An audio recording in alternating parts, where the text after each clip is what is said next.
That's pretty good, wasn't it? All right, good morning, everyone. You know, Andy, I don't know how to take that Angie being a breath of fresh air. I don't know if that was, I usually do the announcement, but Angie is in charge of the announcements from now on, okay? She is. Thank you for doing that. Again, good morning. I want to welcome all of you who are joining us on Facebook Live, YouTube, or webpage, however you found this. God bless you. Open your Bibles to Matthew chapter 16. Matthew chapter 16 is where we're going to be at today. We started a new series last week titled Simon Peter, the Making of a Disciple, and I told you last week that I am very, very excited about this series because I love me some Simon Peter.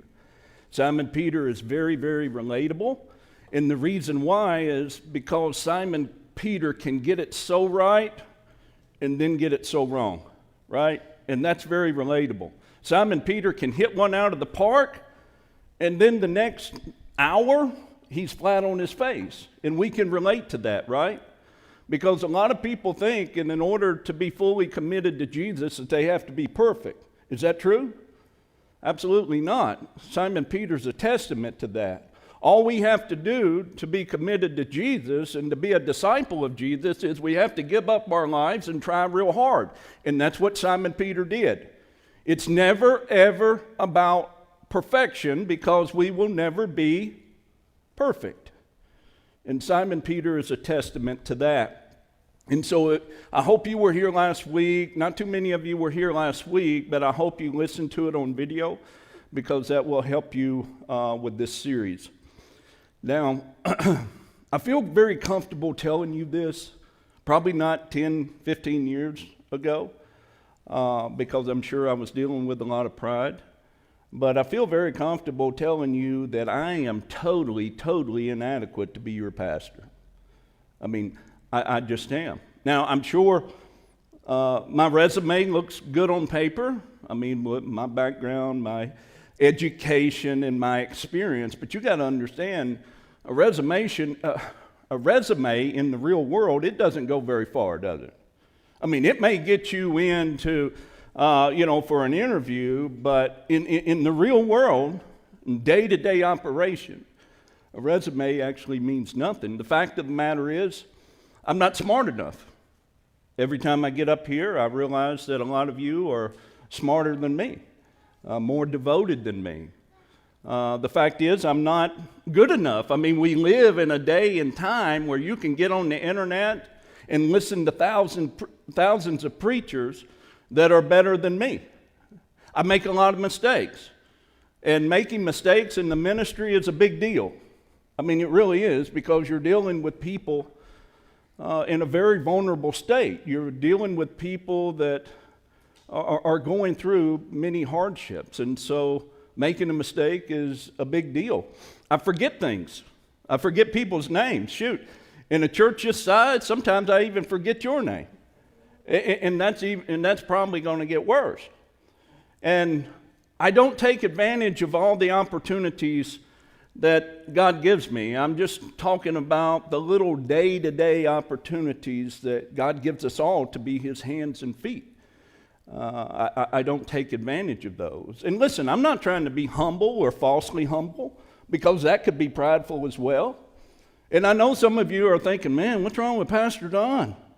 Is he depressed? He in a dark space? Is he leaving? No. I mean, I've been here almost 5 years. The joke's on you guys. I mean, it really is. But I'm just telling you, this is what it is to serve the Lord. This is what it looks like to serve the Lord. I don't do this because I'm good at it.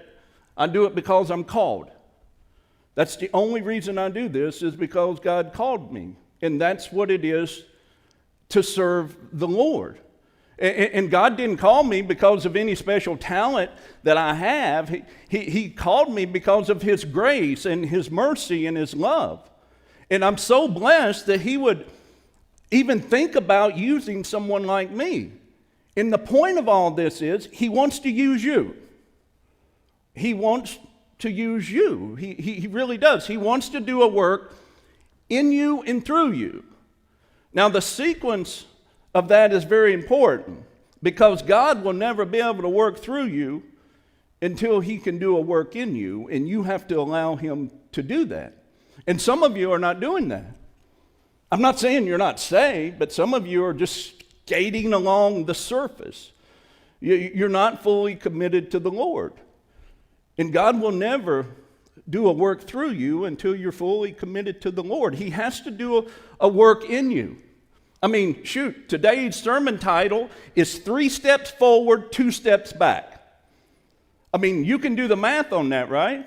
If you take 3 steps forward and 2 steps back, how many steps did you actually take forward? 1 step. Yeah. And I can totally relate to that. Can you? I mean, I really can. That's me. Just ask Jennifer. I mean, sometimes I take 3 steps forward and 3 steps back. I mean, sometimes I step sideways. Sometimes I make a complete U-turn. But I'm not a very good follower, but that doesn't mean that Jesus is not a very good Lord. And the fact of the matter is, this is what it looks like to serve the Lord. It's not perfect. It's not perfect at all. It's about trying. And that brings us to Simon Peter. My goodness, Simon Peter was definitely a 3 steps forward, 2 steps back kind of guy, right? I mean, he was. This is the guy who could knock it out of the park and then an hour later land flat on his face. This is the guy who got out of a boat and walked on water and then nearly drowned. In the same story. I'm telling you, it's the same story, right? And again, this is us, is it not? It really is. Now, I know you guys think you're perfect, but you're not. I mean, this is us. And I told you last week, I think Simon Peter and I could have been buds because we're just like that. I mean, you ask Jennifer. Sometimes she's in awe over how awesome I am. And then a few hours later said, "What's the matter with you? I want to choke you." Right? I mean, she's mean, y'all. But I'm telling you, this is us. And that's why I say we can learn a whole lot from Simon Peter about what it is to be a disciple. And you know what? Sometimes I just wonder, why in the world would Jesus waste his time with people like you and me and Simon Peter? I mean, have you ever thought about that? Because you know it's got to be aggravating to watch, right? How we can be on fire for the Lord. You know what I'm talking about? I mean, you're just on fire for the Lord. Everything's clicking. And then it's just stopping, right? Have you ever been that way in your life? I know you have. We've all been there. But I just wonder, why in the world would Jesus waste his time on people like you and me and Simon Peter? Anybody have an idea? Why? Because we're the only kind of people there are. I mean, that's it. We're the only kind of people there are. And that brings us to Matthew chapter 16.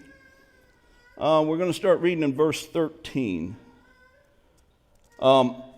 This is just one story of many that I can read about Simon Peter, where he's at the highest of highs and then at the lowest of lows, okay?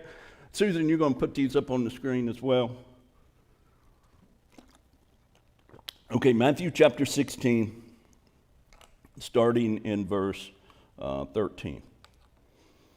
When Jesus came to the region of Caesarea Philippi, he asked his disciples, "Who do people say that the Son of Man is?" "Well," they replied, "some say John the Baptist, some say Elijah, and others say Jeremiah or one of the other prophets."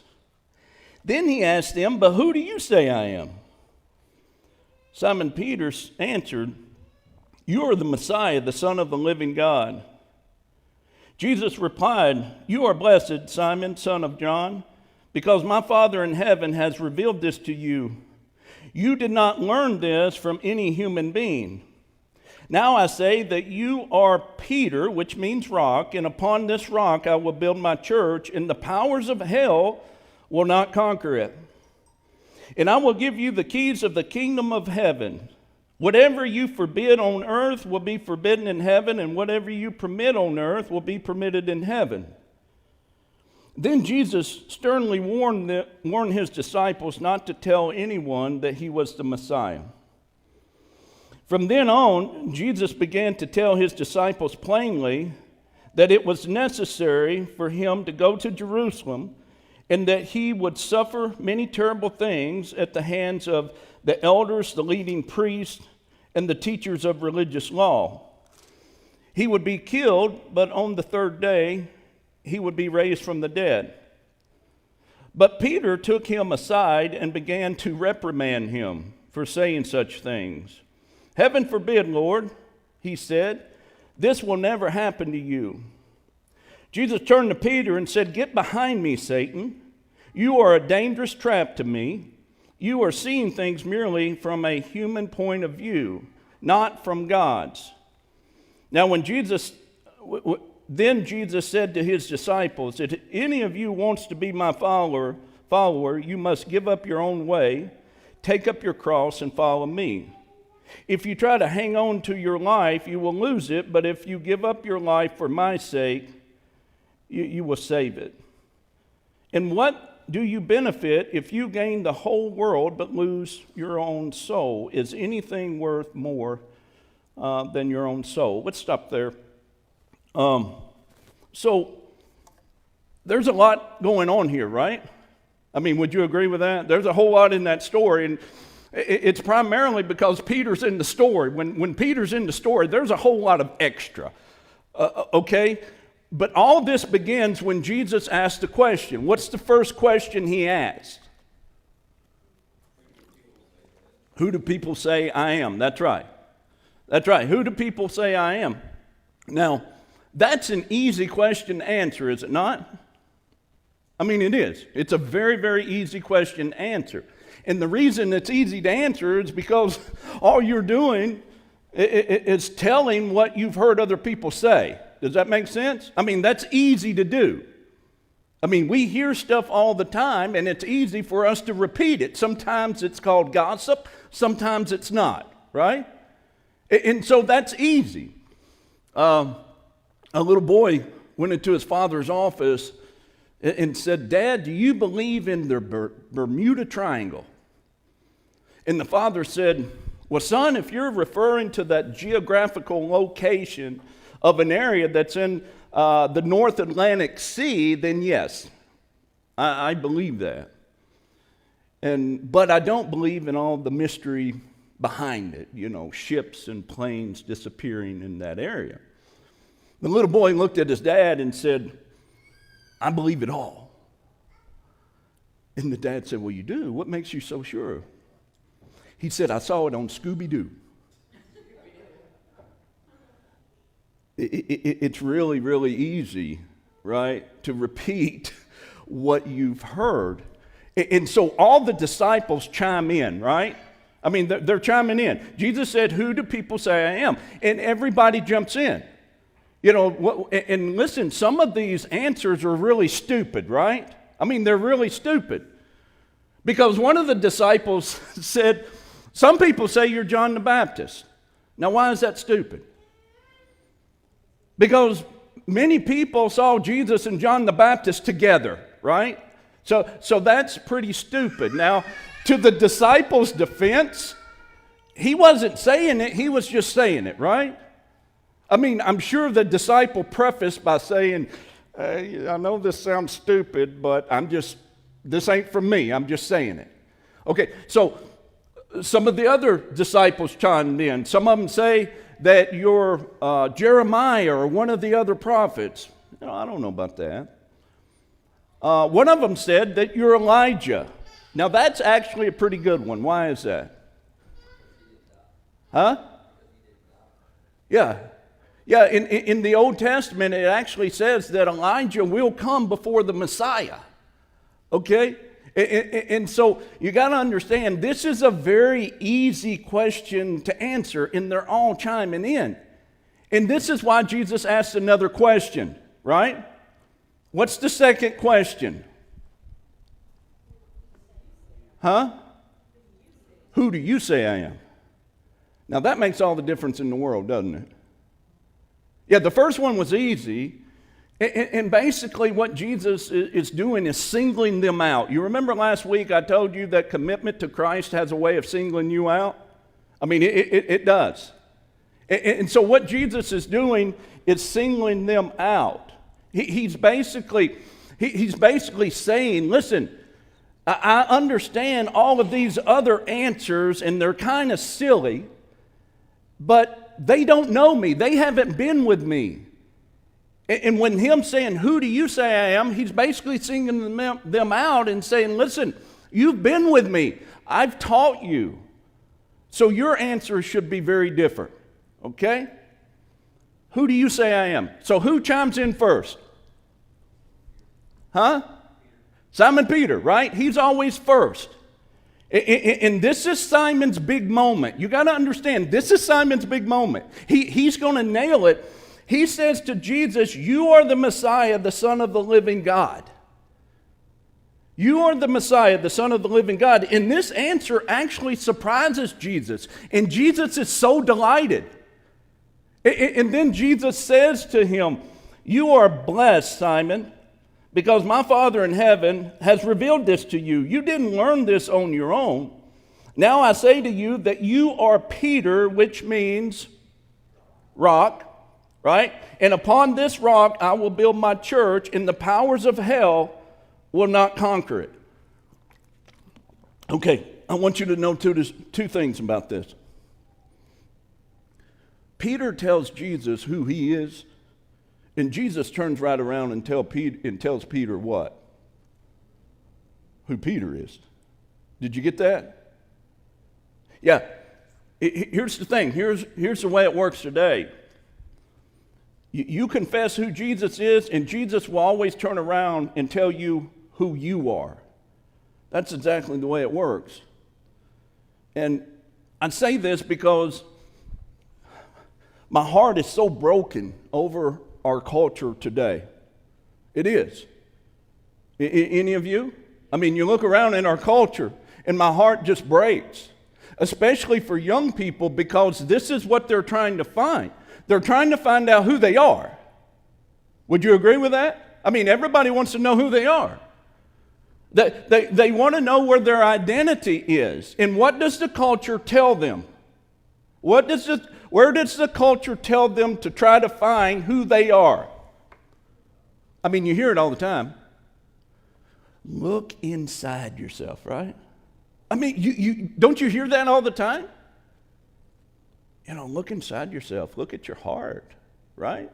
I heard one of the leaders of our country sit in a classroom with 5th, 6th, and 7th year olds and tell them, if you want to know who you are, look in your heart. You find your truth and you live out your truth. Okay, now that sounds awesome, doesn't it? I mean, seriously. I mean, it kind of sounds like something you need to put on a plaque. It's all philosophical, right? And it's supposed to be posted in every building, because you look at it and say, oh, that's awesome. If I want to know who I am, I just look within.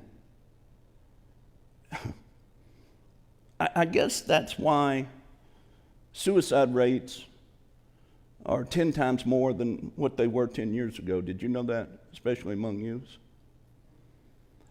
I guess that's why the number one prescribed medicine in America is depression medicine. Did you know that? 7 out of 10 youths are taking depression medicine. Did you know that? 7 out of 10. And the reason this is going on is because they're told from everybody, if you want to find out what your identity is, you look on the inside. Here's the thing. When you look inside of you, when you dig up you on the inside of you, all you're going to find is a bunch of brokenness that you can't fix. I mean, you got to understand that. I mean, again, all this sounds good, but what I'm telling you is when you start looking inside of you, when your identity comes from you, all you're going to find in there is a bunch of brokenness that you can't fix. I mean, I'm saying all this because this This is the number one issue in our culture. Don't you get that? It is.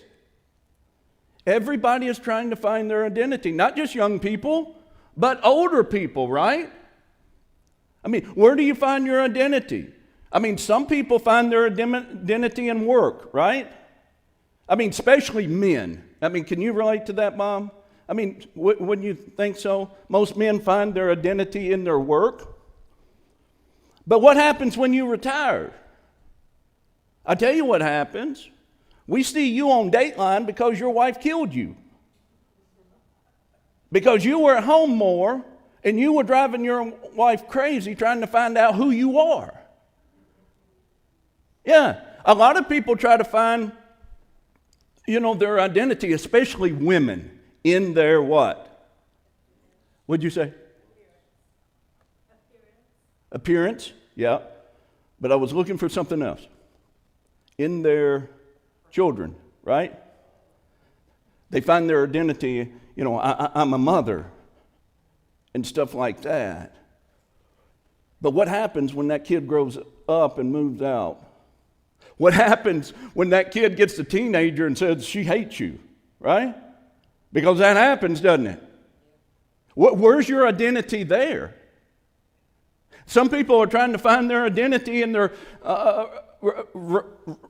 racially, right? I mean, that's the big thing in our country right now, race. Or sexual identity. They're trying to find all of that. But what I'm telling you is when you put your identity in all of those things, you're going to find a whole lot of nothing. Because here's the way it works. You answer the question, who is Jesus? And Jesus will tell you who you are. That's where you start. Does that make sense? Let's get back to the text. Okay, this is Peter's big moment, right? I mean, he just said, you are the Messiah, the Son of the living God. And Jesus just said, you are the rock. And upon this rock, I'm going to build my church, right? This is Peter's big moment. If I were Peter, I would have took out my iPhone and said, listen, let's go over this one more time, right? Because my wife's sure not going to believe this, right? You got to understand, this is his big moment. But I want you to notice what happens next. It goes downhill very quickly, doesn't it? I mean, it really does. What happens is Jesus starts talking about the cross and how he must die. He basically says to his disciples, listen, you know all these religious people that I'm in conflict with all the time, they're going to win. I mean, that's basically what he tells them. They're going to win. I'm going to be arrested. They're going to kill me. But 3 days later, I'm going to rise from the dead. Now, who didn't like that? Huh? Simon Peter, right? Did you guys not read this with me? Yeah. Yeah, Simon Peter, he just doesn't really like that. And what I love about it is he pulls Jesus aside, right?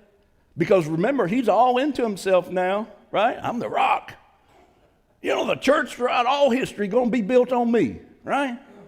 And so he didn't like what Jesus said, and he just pulls Jesus aside to do what?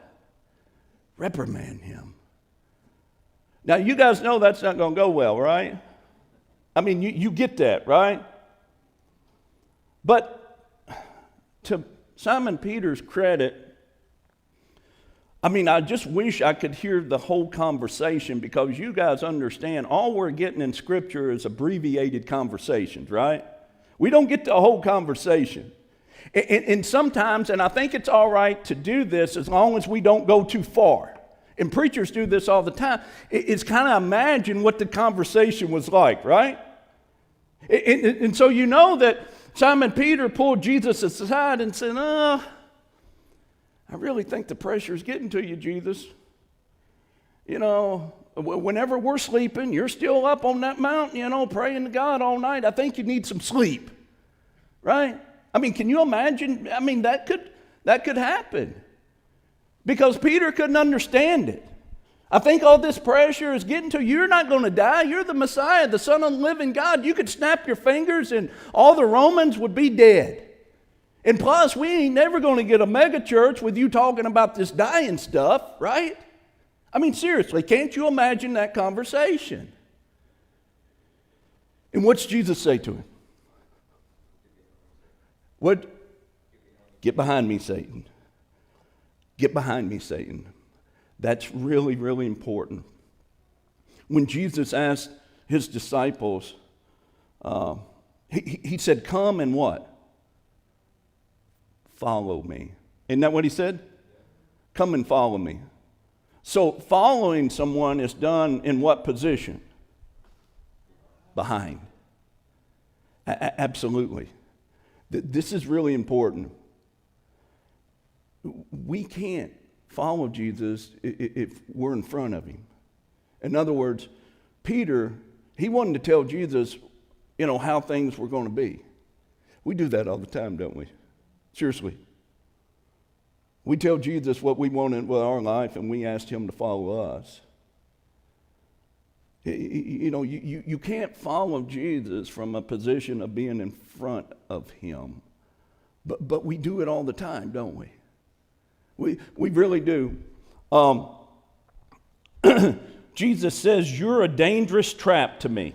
That's the New Living Translation. You're a dangerous trap to me. Get behind me. You're a dangerous trap to me. The word is really stumbling block. Any of your translations say stumbling block? Yeah, the word is actually stumbling block. It's kind of like a speed bump in the road, right? And so what's Jesus saying to Simon Peter? You're slowing me down. You are completely slowing me down. I'm just going to trip over you if you keep on. You see, Simon Peter was looking at the here and now. And isn't that what we do? Seriously. When we're going through stuff, when the pain is so severe, when the trials just don't seem like that they're going to go away, what do? We look at the pain and trial here. But Jesus is looking at things through an eternal perspective. He said, get behind me, Satan. You are a stumbling block to me. But here's what I love. Was that it for Peter? Because it feels really good when Jesus is giving you these nicknames like the Rock.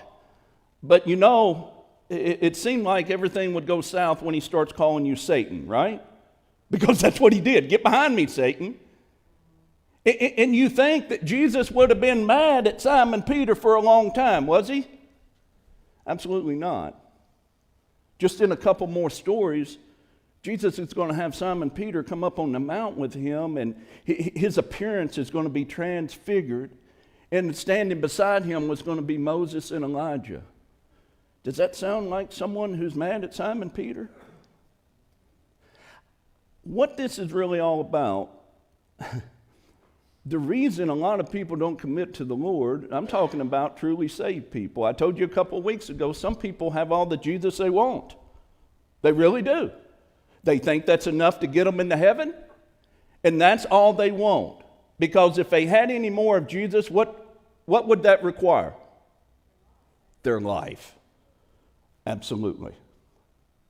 And a lot of people don't want to give up their lives. But a lot of people, even us, we think it has to look perfect, does it? No, I'm not saying sin, that you need to have willful sin in your life. You need to deal with that, right? And that's what the church is for. But what I'm saying is, this is what it is to serve the Lord. Just like Simon Peter, just like us. We give up our lives and we try real hard and we help each other do that. And that's called the church, is it not? Like I said, some of you, you're not allowing the Lord to work through you, and the reason why is because you're not fully committed to Him.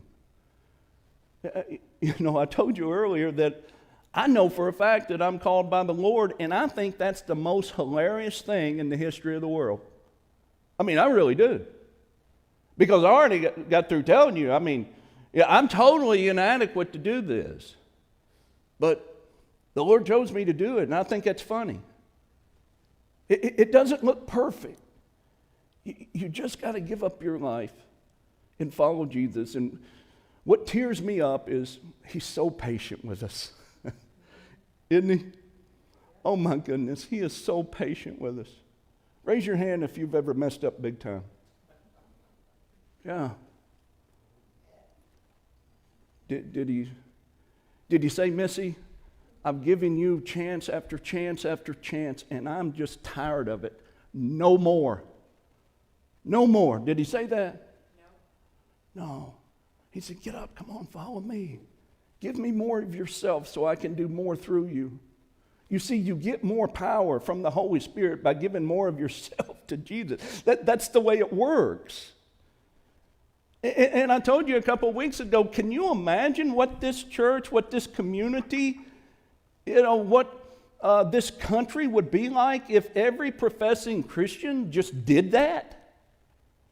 Stop playing religion and start saying, Lord, this ain't going to be perfect, but I'm giving you my whole self. And I'm going to try. Could you imagine what this country would look like? Could you imagine what this church would look like? What this community would look like? You got to commit. Again, it's not perfect. You got to commit. Would you pray with me?